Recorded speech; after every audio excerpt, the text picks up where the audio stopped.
and down for the count. He has a buyback. Ravage comes out from DK Phobos. It'll get the Tusk, but there's just no follow-up. It was too defensive. They can't interrupt him on the TP out. He'll live, but G caught by the LSA as he tries to blink. A track kill. Can they get another one? Nope. He will just barely live unless they can chase him down. Yeah, he's going to be fine. Okay. All right, welcome mainstream. Hello, this is hello. a seriously important game if you guys haven't been paying attention. Both of these teams are fighting for their top 4 spot in Group B. Mm-hmm. And it's a close one. eHome looked very strong in game number 1.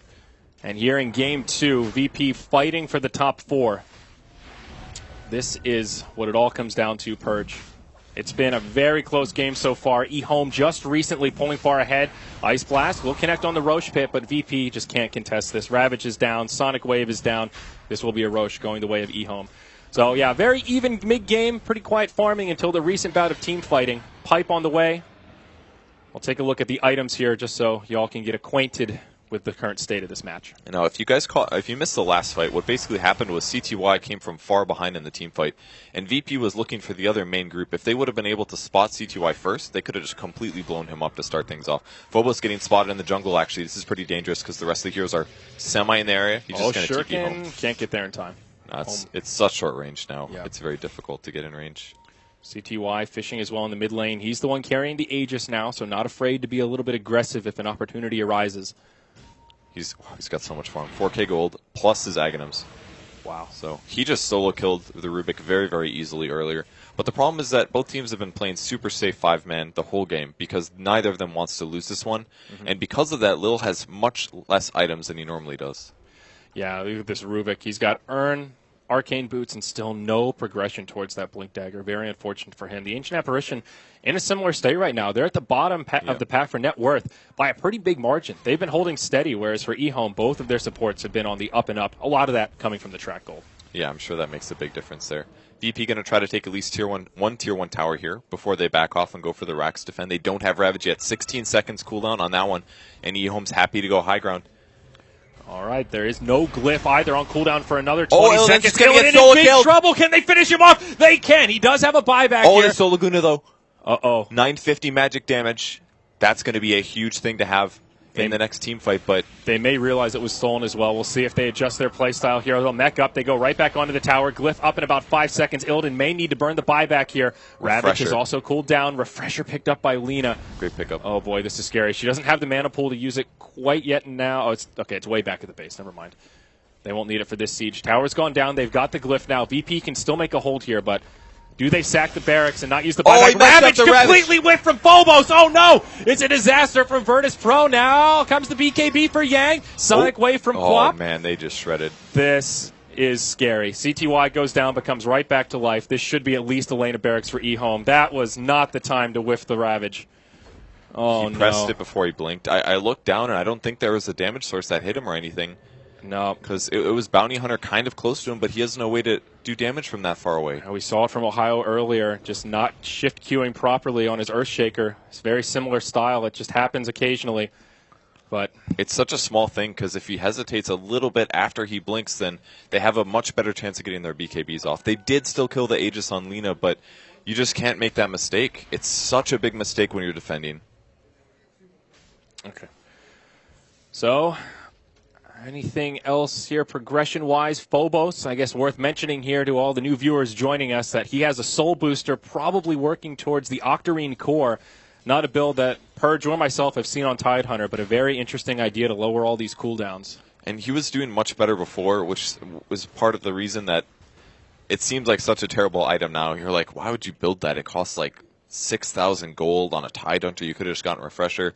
Well, I mean, you can disassemble the Arcane Boots. That part's pretty cool, but you don't really have the mana to do Mechanism and Refresh, because Mech is a huge percentage of your mana pool. So he was doing very well before. VP was winning their team fights, but just a couple clutch snowballs coming from ROTK, and eHome's in a big advantage now. Yeah, and they were trying to set something up in the bottom lane here with G hiding in the tree line, but the Ice Blast will fall a little bit short.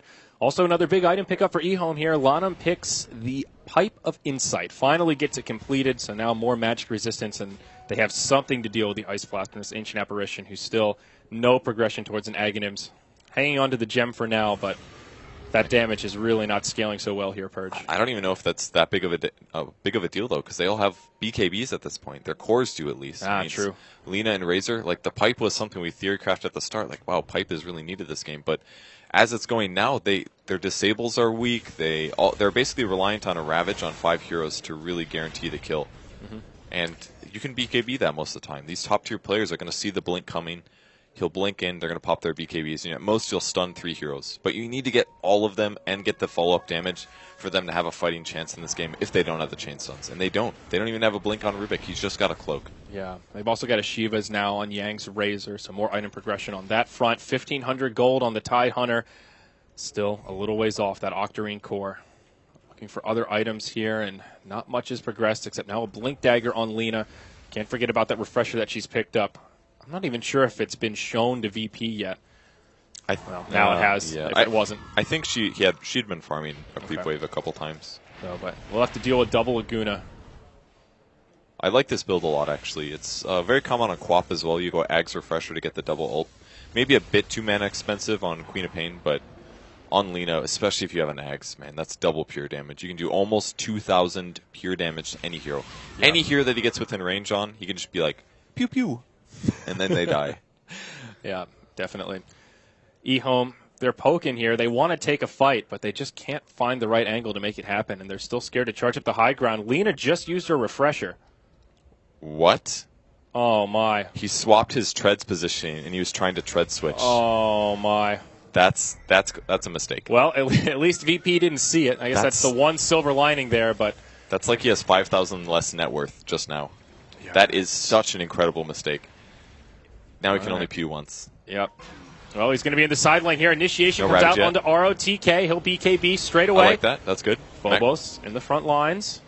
Both teams slow rolling this. Snowball in. Really just poking here. Both sides totally afraid to commit. That was really well done by VP there. They got to get the mind games in them. Make them doubt popping their BKB. Because now ROTK wasted his. He's going to get hit by the Ravage next one. Unless he snowballs it. Or blink dodges it. Well, it's already happened in one fight with a super sick snowball to dodge the Sonic Wave after a nice Ravage. Maybe he can do it again here, Purge. With that said as well, also mech being used on VP, so less heal coming for them if the team fight happens. But I think they're just going to delay this. I don't think eHome's entirely upset because he did refresh accidentally. Yeah. I like how CTY is killing these trees, though. That's very smart. That's an approach path for VP if they smoke out of their base. So cut those trees down, give them the vision needed when the smoke breaks. Yeah. Good point there. I think eHome also trying just to feign the pressure for now, so it's not obvious that this refresher is not available. They're going to keep positioning to keep VP locked in their base and try not to take a fight unless someone really oversteps. Holden kind of poking his head out here. Ooh. Oh, there's Laguna. One. Okay. Takes him down to half, and it seems like they're just trying to keep VP locked in their base and just keep chipping away at this mid tower.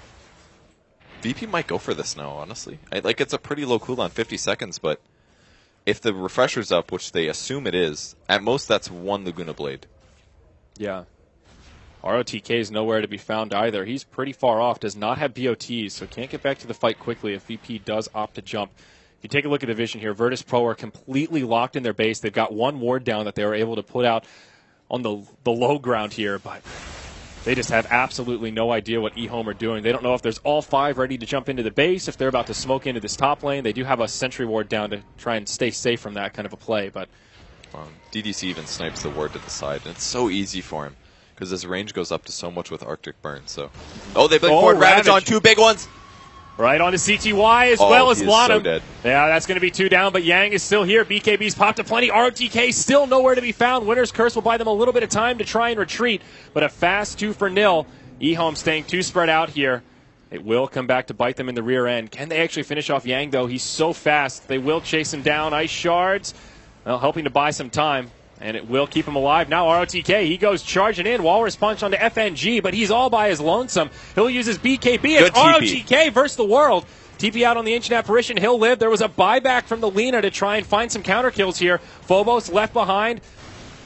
They just don't have the damage. They may just cut their losses. I mean, Lina might. All right, they're going to get him with that Ice Shards. DK Phobos will fall, but he used Ravage. He's got buyback. That's not that big of a loss for him. Oh, Quap almost getting caught. That was so dangerous. He does have an Aghanims now, so not a huge cooldown. But ROTK, he is going in deep.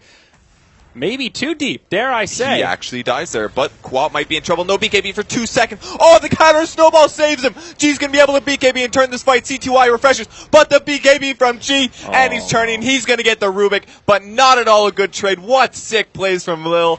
Stealing the ability and using it to absolute full potential and saving G. That was so sick. So many sloppy plays from eHome, though. That's a dieback now on the Lina, and ROTK just going in way too deep ahead of his team. They were all here near the ward when he was in the base.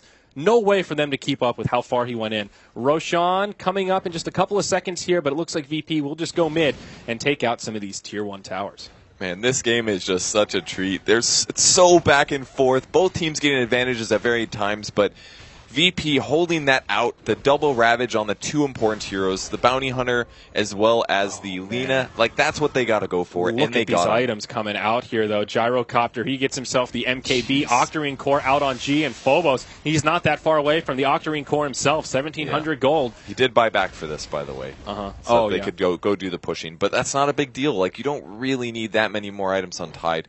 Obviously, Octarine Refresher would be god tier on Tide Hunter. They're going to get Roche, cooldown, too. But, oh, man. I mean, this Lina's still in the grave for another 50 seconds. They can easily do it.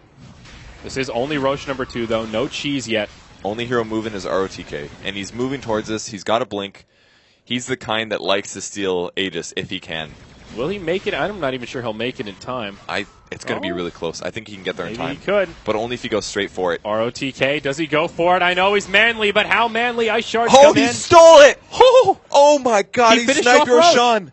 That bastard. Oh my god, that was This sick. snaky devil right here. I can't believe that actually worked. That's incredible. 280 shard damage. And Roshan has like 80% spell resistance.